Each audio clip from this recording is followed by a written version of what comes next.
Somebody posted this on the Canucks sub and I thought it was brilliant. This is the Wesley Snipes New Jack City meme. I'm getting into the mindset now. And of course, you gotta kill something that you love sometimes in order to move forward. And that is what Vancouver Canucks fans have to do when being forced to cheer against Luke Schenn. And Anthony Beauvillier too, I guess. The Canucks are playing the Nashville Predators in the first round of the 2024 Stanley Cup Playoffs, and I thought this would be a fun way to open up this current video. But heading into today's contest, the Canucks are not playing the Preds today. They're playing the Winnipeg Jets.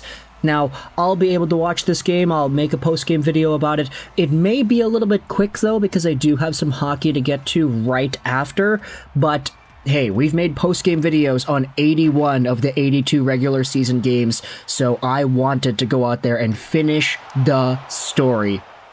This, of course, is not the only piece of news that we have to talk about in this video. This isn't even news, this is just a meme. In actual news, though, yesterday we had ourselves a post made on the Canucks sub by CSBoy1337. They said this: "First time in Canada, first Canucks game, I ran into a few players at my hotel after the game." And you could see this Reddit user had his photo taken with Dakota Joshua on his right, and Ian Cole, Filip Hronek, and JT Miller in front of him. It's kind of weird seeing these guys smiling, especially after the heated battle they had against the Calgary Flames. Filip Hronek went from chirping the heck off out of the Flames roster to sipping on some whatever that is in his cup with the boys here. But I wanted to bring up this post because it's so funny how this dude ended up making a post with these guys, Miller, Hronek, and Cole. And one day later, after this photo was posted, we had ourselves the word that Miller, Hronek, Cole, and Brock Boeser will be sitting tonight against the Winnipeg Jets. Okay, that is kind of coincidental here. Just kind of odd to see that the three guys that were here in this picture are all going to be sitting out. Kind of coincidental on CSBoy1337's part, but this, of course, is a game that doesn't really mean anything, as we had heard heading into the week. Once the Canucks locked up second place in the Pacific, in the West, and once Nashville locked themselves into the first wild card, it was already confirmed the Canucks are going to play the Predators. We have no real reason to play this game against the Winnipeg Jets. But Boeser, Miller, Hronek, and Cole are all going to sit. We had word from Talkit yesterday that the Canucks may not ice a full roster, but for Thatcher Demko, this is good. The fact that he is getting the final game of the season, he played very well in the Calgary game. I think he had 40+ saves, something like that. So heading into this game, this will be another test against a very good team. I wanted to use this as an opportunity to go out there and talk about some of these guys too before we get into the signing news of today, because PATRIK ALLVIN did make a signing. Brock Boeser is a guy that I'm so gosh darn proud of, because if you talk about his entire profile, 73 points in 81 games played, 40 goals, 33 assists.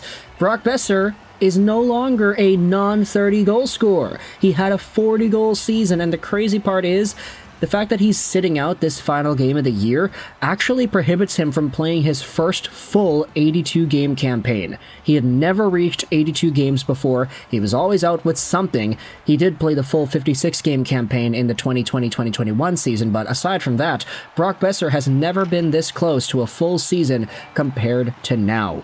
81 games played. He's taken the last day off. I'm not going to go out there and use this as an opportunity to bash anybody, but for future Lego, going out there and checking the records by the time 2050 comes around and we're talking about Brock Boeser as a legend of Vancouver Canucks lore, please remember that in 23-24, it's not that he was injured once, it's straight up that he didn't play the last game.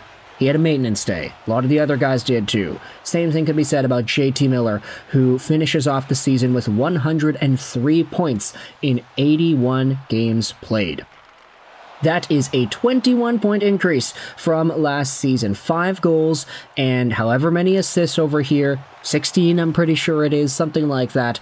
JT Miller has been such a monster this year, the most valuable player for the team, 100-point scorer, 99 points 2 seasons ago, 82 points last year. You gotta remember, last year for JT Miller was seen by a lot of people as a bad year. Not because 82 points in 81 games played is particularly bad, but because JT Miller and his attitude issues and the drama with the trades and everything, the rumors, it was so bad. And Miller himself even said during this Boudreau era that there was sort of a toxic environment going on in the room. So seeing that all go away, seeing Miller's point production go from 99 to 82 to 103, JT Miller is a 100-point guy, and even if he doesn't play the last game of the season, this is still a season to remember. Miller hasn't played a full 82-game campaign with the Canucks either, so that's interesting to note. I mean, this guy certainly does have a chance to cement himself as one of the better players in Canucks lore. Signed on till the end of 2030 as well, so he kind of has no choice but to do that. Filip Hronek not playing the last game is okay. He'll finish off the season with 48 points in 81 games played, 5 goals, 43 assists. It's not the 60-65 point pace that he was at earlier in the year, but it still is a career high in all of these categories. He had the most assists, he had the most points, and he had the most games played, too. This is the most games that Filip Hronek has ever played in an NHL season, with his prior career high being 78 with Detroit 2 seasons ago. Filip Hronek, of course, last year was injured a bit, which is why he only played 4 games after coming over to Vancouver from the Horvat trade, but Filip Hronek has been totally fine.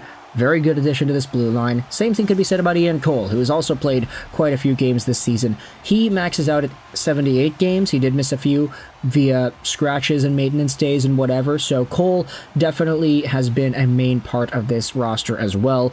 Just so defensively sound. He doesn't need to produce any points to be effective. He had multiple 26-point seasons, though, with Colorado and with Pittsburgh, but this season only getting 11 points, that's totally fine. Ian Cole's a veteran, Stanley Cup winning guy. He's got 2 cups to his name, 35-year-old veteran, and he brings some experience to this blue line, so it's a pretty good cast of guys that are finishing off their season here today for the Vancouver Canucks. And then finally, we had ourselves some news on a signing. We had Vasili Podkolzin agree to terms with a 2-year contract extension. Take a look at the release here on the Canucks website. Vancouver Canucks GM PATRIK ALLVIN announced today that the club has agreed to terms with forward Vasili Podkolzin on a 2-year contract. We're happy with how hard Vasili has worked on his game to try and become a more consistent player. While there's still room for him to grow, starting the year in Abbotsford and working his way back up to Vancouver shows the type of commitment and dedication we want in all our players. Our group looks forward to helping Vasili continue to improve and get better. All of this information is available on Elite Prospects, so we're going to go out there and look at this on here.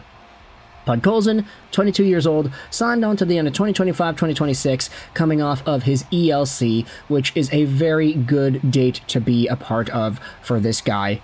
He had himself 28 points in 44 Abbotsford Canucks games and 2 points in 18 Vancouver Canucks games, but don't let this number fool you. 2 points in 18 games is fine, considering the fact that Podkolzin is just an absolute monster of a player. He forechecks, he works hard, he blocks shots, he is a very, very capable player. And he said as well on the interview that he's really happy to be here for 2 more years. This is going to be great. Podkolzin has been learning a lot of English too. I mean, if you listen to the interviews, he doesn't need a translator anymore. He doesn't need an interpreter. He's gone out there, learned the language. He's literally put himself in a position to be more accustomed to the environment. He himself was like translating for Kuzmenko, I'm pretty sure it was, even as far back as last year. So Podkolzin has been such a hard worker. He's only 22. There's a lot more to give out of this guy at the NHL level. And when it comes to the AAV, it appears that it's going to be $1 million a season, which is great. $1 million a year for a very capable checking forward in the bottom 6 who could produce some offense once in a while. If Podkolzin ends up becoming something in the same realm as a Dakota Joshua, I think everybody in Vancouver is very happy. So, Podkolzin sticking around until 2026, that's great. And the Canucks have themselves some guys sitting out tonight. Boeser, Miller, Hronek, Cole, no bueno for the start against the Jets here. Their seasons are over, most of them at 81 games played. This actually is pretty good news, I would say, for Elias Pettersson. the fact that he is playing and not sitting out like these dudes over here, maybe it's a distribution of talent thing, maybe it's whatever, but the fact is, if Elias Pettersson was hurt, like some people were speculating, it probably would have been a better decision for him to sit out, right? So the fact that he's playing says to me that he's actually just A-okay.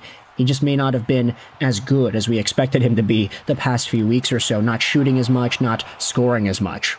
But either way, let me know your thoughts in the comment section below about Vasili Podkolzin getting re-signed by the club, as well as the absences from today's game against the Jets. It's Game 82 on tap here at the NHL for Vancouver. Let me know your thoughts in the comment section. I hope you enjoyed this video. 99 and bye.